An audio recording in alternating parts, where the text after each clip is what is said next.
Program hari ini adalah program bersama-sama dengan pihak Yayasan Koperasi Serba Makmur, Yayasan KOSMA dan juga SK Seksyen 16 Shah Alam, di mana pihak Yayasan KOSMA sudi untuk menyerahkan sedikit sumbangan Aidilfitri kepada seramai 150 orang pelajar daripada golongan berkeperluan lah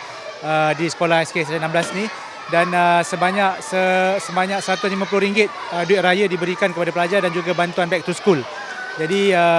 saya ucapkan terima kasih kepada pihak Yayasan KOSMA yang telah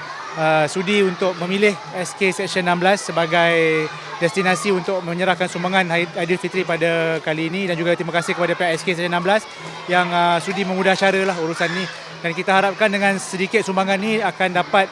membantu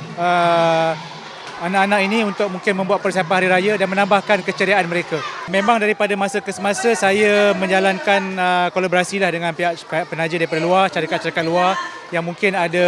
keperluan untuk menyalurkan sumbangan korporat mereka, dan kita terbuka,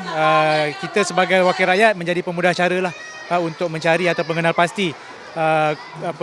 kelompok penerima yang layak, dan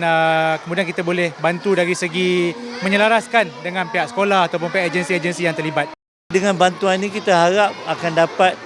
meringankan beban ibu bapa dan menceriakan anak-anak seperti hari ini kita tengok. Sekolah ini ada lebih kurang 107 orang anak-anak kurang upaya yang duduk di kelas rancangan khas.